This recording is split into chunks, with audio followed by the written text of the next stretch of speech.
أعوذ بالله من الشيطان الرجيم. بسم الله الرحمن الرحيم. وإذ آتينا موسى الكتاب والفرقان لعلكم تهتدون.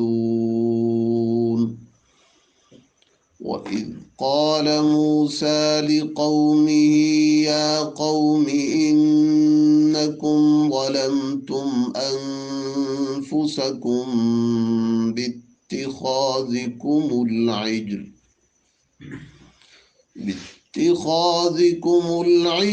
فتوبوا إلى بارئكم فاقتلوا أنفسكم ذلكم خير لكم عند بارئكم فتاب عليكم إنه هو التواب الرحيم. وَإِذْ آتَيْنَا مُوسَى الْكِتَابَ، اور جب ہم نے دی موسیٰ علیہ السلام کو کتاب، والفرقان، اور حق کو باطل میں فرق کرنے والی، لعلکم تہتدون، تاکہ تم ہدایت حاصل کرو۔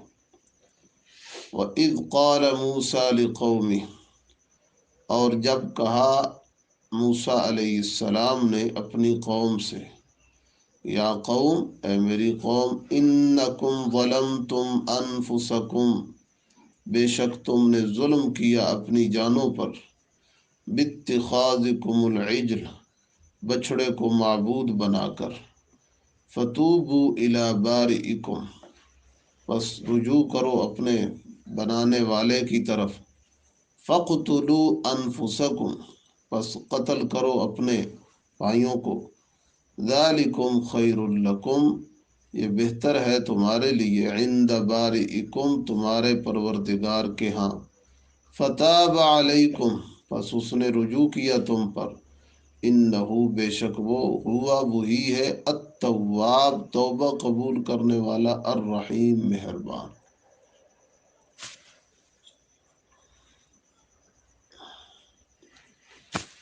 چوتھا انعام یہاں سے ذکر کیا جا رہا ہے۔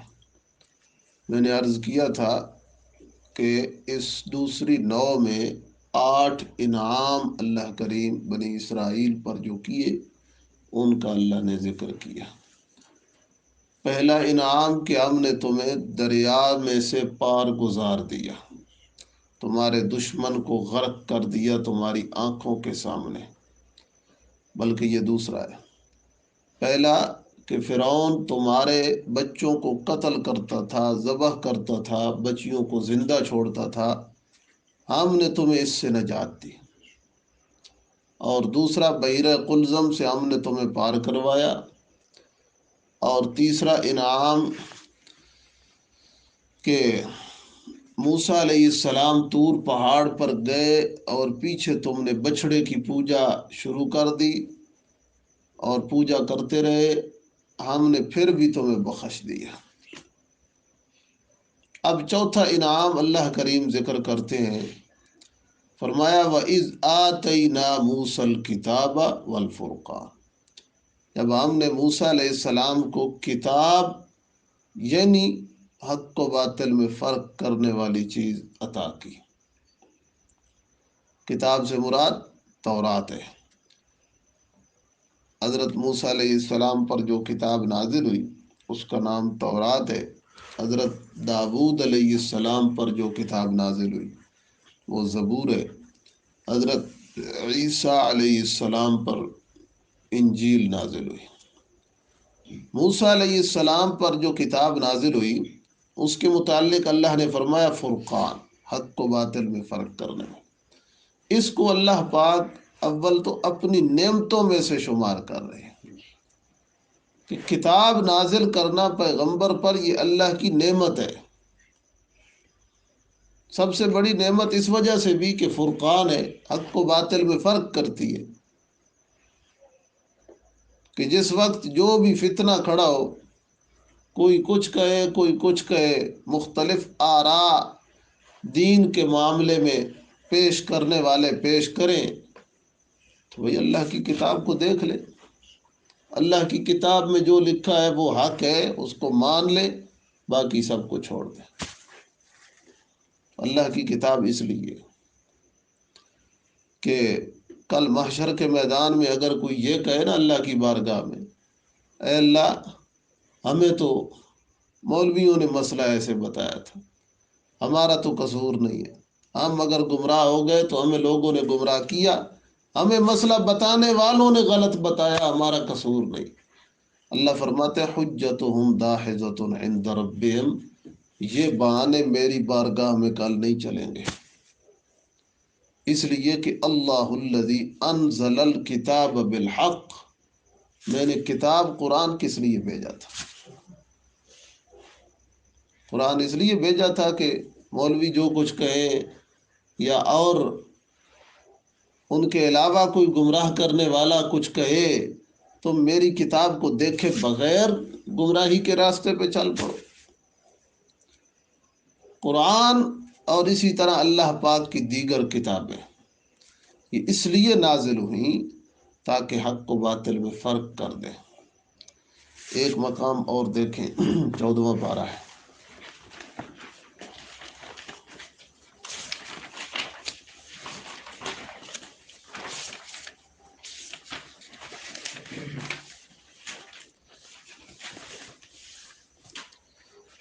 آیت نمبر 247، صفحہ 247،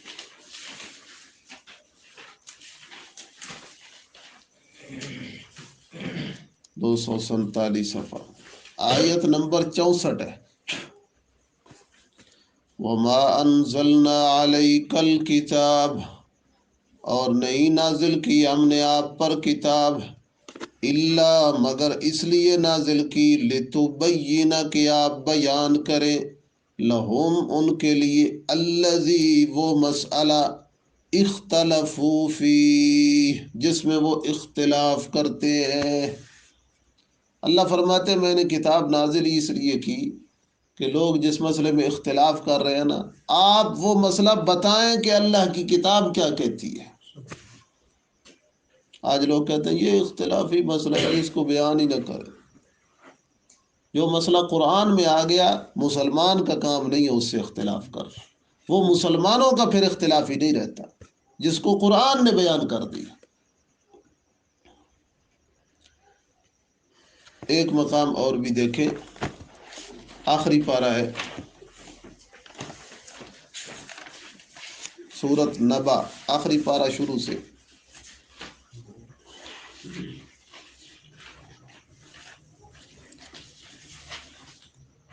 ابتدا سے، عَمَّ يَتَسَاءَلُونَ کس چیز کے بارے میں وہ سوال کرتے ہیں، عَنِ النَّبَإِ الْعَظِيمِ بڑی خبر کے بارے میں، یعنی قیامت کے بارے میں پوچھتے۔ اللہ کے نبی سے قیامت کے بارے میں پوچھتے ہیں نا مختلف انداز میں، کبھی جی پھر سچ مچ قیامت آئے گی جی، پھر ہمارے بڑے دادا پردادا وہ سارے زندہ ہو جائیں گے جی، ہاں جی ہو جائیں گے، پھر ان کے لیے مکان کون بنائے گا جی، یہ تو پھر بڑا مسئلہ بن جائے گا، پھر بڑے مسائل ہوں گے، اتنی زیادہ آبادی ہو جائے گی جی، اس طرح مذاق بناتے ہیں نا کہ قیامت قائم ہوگی سب زندہ ہو جائیں گے جی۔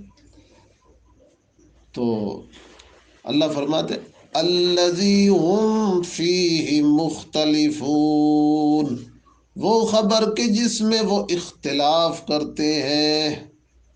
ہاں قیامت آئے گی، اس سے اختلاف کون کر رہا ہے؟ مکہ کے کافر اور مشرک۔ قرآن میں آ گیا کہ قیامت آئے گی، اب ایماندار بندہ اس مسئلے سے اختلاف نہیں کر سکتا کیونکہ اللہ نے فرما دیا، قرآن میں آ گیا۔ تو اب اس سے اختلاف کرنے والے وہ ہیں جو مکہ کے کافر تھے، وہ کہتے ہیں نہیں۔ ایک معنی اس کا مفسرین نے یہ کیا کہ ان کا آپس میں اختلاف تھا اس مسئلہ میں، قیامت والے مسئلہ میں۔ کچھ تھے جو پکے ڈیٹ قسم کے کافر تھے، وہ کہتے تھے قیامت نہیں آئے گی، اور کچھ تھے جو بہت پکے کافر نہیں تھے، کچھ کچے کچے تھے. کبھی کبھی وہ کہتے تھے کہ آئے گی، لگتا یوں ہے کہ ان کے ذہن میں تردد رہتا. اللہ فرماتے ہیں یہ اختلاف کر رہے ہیں میرے پیغمبر، کلا سیعلمون، دیر نہیں لگے گی، بس آنکھ بند ہونے کی دیر ہے، سب کچھ پتہ چل جائے گا، موت کے آنے کی دیر ہے. تو عرض یہ کر رہا ہوں کہ اللہ کی جب کتاب آ جاتی ہے، کتاب کی آیت سامنے آ جاتی ہے، تو وہاں اختلاف ختم ہو جاتا ہے، بات ختم ہو جاتی ہے. کتاب حق و باطل کے درمیان فرق کر دیتی ہے کہ حق کیا ہے اور باطل کیا ہے. کسی مسئلہ میں دو آراء سامنے آ گئی، آپ دیکھ لیں اللہ کا قرآن، جو رائے قرآن میں موجود ہے وہ حق ہے، دوسری غلط ہے.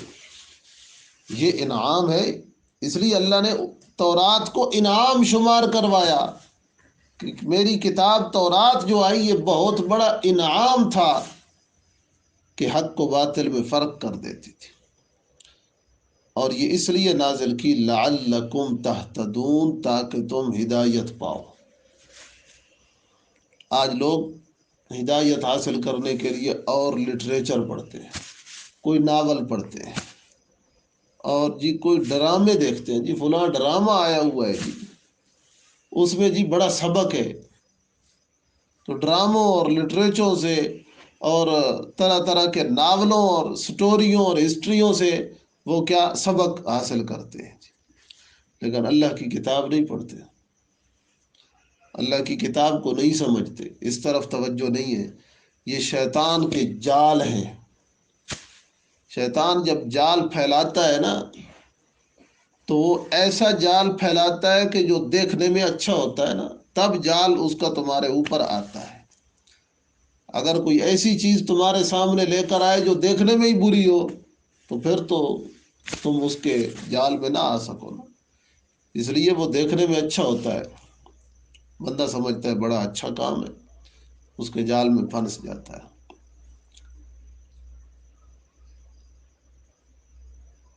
پانچواں انعام، وَإِذْ قَالَ مُوسَىٰ لِقَوْمِهِ يَا قَوْمِ إِنَّكُمْ ظَلَمْتُمْ أَنفُسَكُمْ بِاتِّخَاذِكُمُ الْعِجْلَ.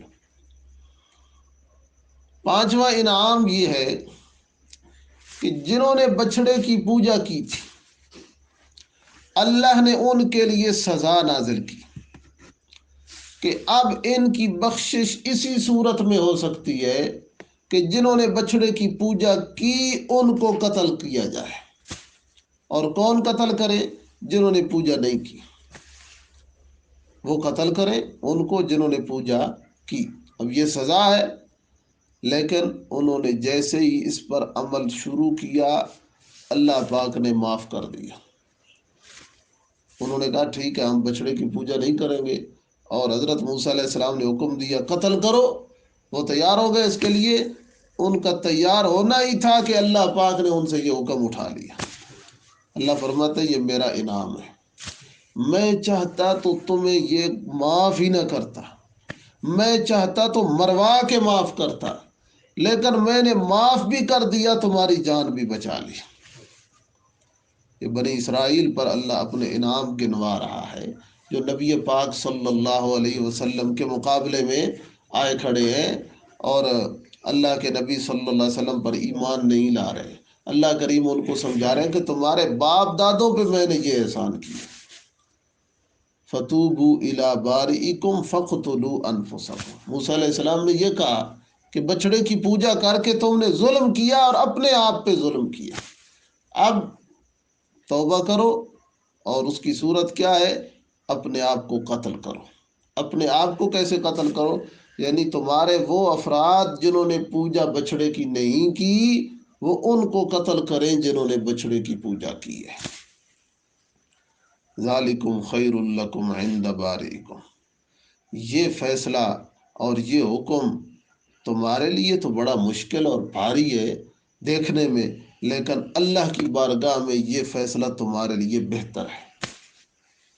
اس لیے بہتر ہے کہ اگر وہ بغیر توبہ کے مر جائیں تو وہ جہنم میں جائیں گے، اب توبہ کر کے مر رہے ہیں تو جنت میں جائیں گے، انہوں نے توبہ کر لی کہ ہم بچڑے کی پوجا نہیں کریں گے، تو ساتھ قتل کا حکم ہے کہ ان کو قتل بھی کرنا ہے، تو اب توبہ کے بعد قتل ہو رہے ہیں تو جنت میں جائیں گے، اور اگر توبہ کے بغیر دنیا سے جاتے تو جہنم میں جائیں گے، اس لیے یہ فیصلہ بہتر ہے تمہارے لیے۔